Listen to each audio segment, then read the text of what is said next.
राज्य सरकार की पहल पर पुलिस और जनता के बीच संवाद को सशक्त बनाने के उद्देश्य से बुधवार को घाटशिला प्रखंड सभागार में जन शिकायत समाधान शिविर का आयोजन किया गया। कार्यक्रम में जोनल आईजी अखिलेश झा ने जनता को उनके अधिकारों और शिकायत समाधान की प्रक्रिया के बारे में जानकारी दी। मौके पर आईजी अखिलेश झा ने कहा कि राज्य सरकार आम जनता की समस्याओं का त्वरित समाधान सुनिश्चित करने के लिए प्रतिबद्ध है। उन्होंने बताया कि शिकायत दर्ज कराने के लिए जनता को थाने, डीएसपी या एसपी स्तर तक पहुंचने में झिझकने की जरूरत नहीं है। यदि किसी स्तर पर उनकी समस्या का समाधान नहीं होता है तो वे सीधे 112 नंबर पर कॉल कर सकते हैं। शिकायतकर्ता की पहचान गोपनीय रखी जाएगी और समस्या का समाधान अवश्य किया जाएगा। उन्होंने बताया कि जमीन विवाद समाज में कई समस्याओं का कारण बनता है, लेकिन पुलिस का कार्य इसमें शांति व्यवस्था बनाए रखना है। उन्होंने आपातकालीन सेवाओं के लिए 112 नंबर की उपयोगिता पर जोर दिया, जहां मेडिकल, फायर और पुलिस सहायता एक ही नंबर पर उपलब्ध है। साइबर अपराध के बढ़ते मामलों को लेकर आईजी ने 1930 हेल्पलाइन का जिक्र किया, जहां डिजिटल ठगी से संबंधित शिकायतें तुरंत दर्ज की जा सकती है। उन्होंने जनता को सतर्क रहने और किसी भी संदिग्ध कॉल या संदेश पर सीधे स्थानीय थाने या 112 पर संपर्क करने की सलाह दी। इस कार्यक्रम का उद्देश्य न केवल जनता की समस्याओं को सुनना, बल्कि पुलिस और जनता के बीच विश्वास को और मजबूत करना है। बड़ी संख्या में लोग शिविर में अपने समस्याएं लेकर पहुंचे और समाधान की दिशा में कदम उठाए गए।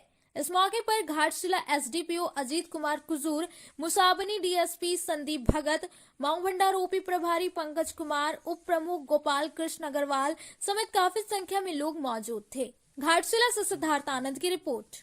लोगों की शिकायत सुनने की व्यवस्था पहले से भी निर्धारित थी कि हर एक थाना में जाकर के अपनी शिकायत दर्ज करा सकते थे। जो ये जन शिकायत समाधान कार्यक्रम चलाया गया है, इसमें हमारे माननीय मुख्यमंत्री महोदय एवं डीजीपी सर का ये डायरेक्शन पे चलाया जा रहा है। इसमें सबसे महत्वपूर्ण ये बात है कि सीनियर पदाधिकारी आते हैं। जब आपकी समस्याएं हैं तो जो थाना में जाते हैं, यदि थाना ने समुचित कार्रवाई नहीं की है तो सीनियर पदाधिकारी आकर के विजिट करते हैं। वो जो आवेदन है उसकी समीक्षा करते हैं कि जो कार्रवाई होनी चाहिए वो हुई है कि नहीं हुई है। तो बेसिकली जो उनके कंप्लेंट है उसका रिड्रेसल मैकेनिज्म को लेकर के ही सीनियर पदाधिकारी आ रहे हैं और ये सारे कार्यक्रम चलाए जा रहे हैं। ये न सिर्फ जमशेदपुर में हुआ है, आपने देखा कि मैं स्वयं घाटशिला में आया हुआ हूँ। इसके अतिरिक्त हर एक जिला मुख्यालय में चलाई जा रही है, अनुमंडल मुख्यालय में चलाई जा रही है और विभिन्न स्तरों पे चलाई जा रही है। पुलिस मुख्यालय से सीनियर पदाधिकारी इसमें भ्रमण किए हैं। जो जिला स्तर के सीनियर पदाधिकारी हैं वो भी उपलब्ध हैं और इसका ये ऑब्जेक्टिव है, लक्ष्य है कि सभी को जो भी जस्टिस हो शीघ्र मिल पाए, उनके समस्याओं का समाधान जो भी पॉसिबल है वो शीघ्र हो पाए। सर, इससे पहले एक जिले में ग्राम प्रधानों को लेकर के मासिक बैठक होती थी जिसमें समस्याएं गांव की सुनी जाती थी कि क्या समस्या है, वो बंद हो गई। तो क्या इस तरह का अभियान जो अभी ये चल रही है नियमित चलेगी या कुछ दिनों के बाद?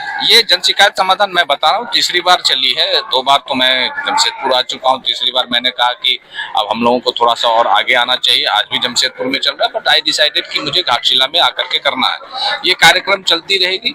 इसके अतिरिक्त भी हमारी व्यवस्थाएं हैं, जैसे मैंने बताया आपको, लोगों की समस्या सुनने के लिए हमारा झारखंड ऑनलाइन एफआईआर सिस्टम है, GOFS है, उस पे आप अपनी कंप्लेंट दर्ज करा सकते हैं। सारे सीनियर पदाधिकारी का ईमेल आईडी भी है, सरकारी ईमेल आईडी है, उस पे अपनी समस्या बता सकते हैं। इसके अतिरिक्त भी यदि इमरजेंसी रिस्पांस के लिए आपके पास 112 का प्रावधान है, वहां पर भी आप अपने कंप्लेंट्स दर्ज करा सकते हैं। इन सारी व्यवस्थाओं के अतिरिक्त ये एक विशेष अभियान के रूप में चलाया जा रहा है ताकि लोगों को ये पता चल सके कि उनका समस्या सुनने के लिए सिर्फ थाना ही नहीं है, उनके वरीय पदाधिकारी लोग भी हैं। और दूसरा लक्ष्य ये है कि हम शीघ्र से शीघ्र उनके समस्याओं को निदान करा सकें। सर, एक जो साइबर से रिलेटेड आपने बात कही थी, तो अक्सर देखा जाता है कि आजकल साइबर की घटनाएं यहाँ हो रही है, लेकिन थाना में जाने के बाद उनको कहा जाता है कि बिष्टुपुर साइबर थाना में एफआईआर, तो थाने में ही क्यों सर उसको 0 एफआईआर दर्ज ना करके उस केस को वहाँ शिफ्ट किया? देखिए, यदि कोई आपके मामले ऐसे हैं तो हमारे संज्ञान में लाइए।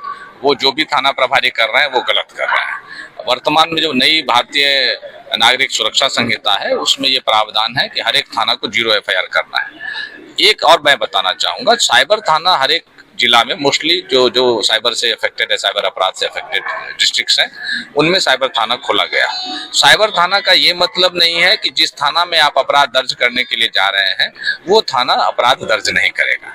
जैसे कोई डेडिकेटेड महिला थाना है, साइबर थाना है या अन्य कोई अपराध से संबंधित थाना बनाया गया है, उसका मतलब ये नहीं है कि बाकी जो थाने हैं वो उस संबंधित अपराध के कांड दर्ज नहीं करेंगे। यदि कोई थाने ने ऐसा किया है तो उस पर हम लोग कार्रवाई करेंगे, उस थाना प्रभारी पर कार्रवाई करेंगे।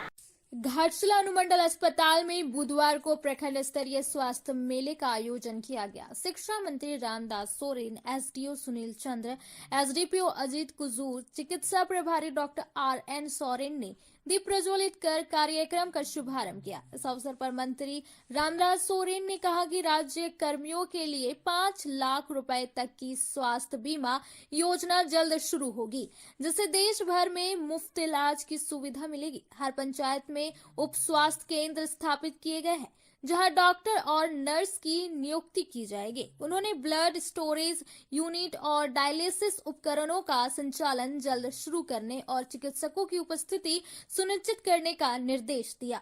मौके पर एसडीओ सुनील चंद्र ने लोगों को सरकार की योजनाओं का लाभ उठाने और जागरूकता बढ़ाने पर जोर दिया। कार्यक्रम में बड़ी संख्या में लोग शामिल हुए। घाटशिला से सिद्धार्थ आनंद की रिपोर्ट।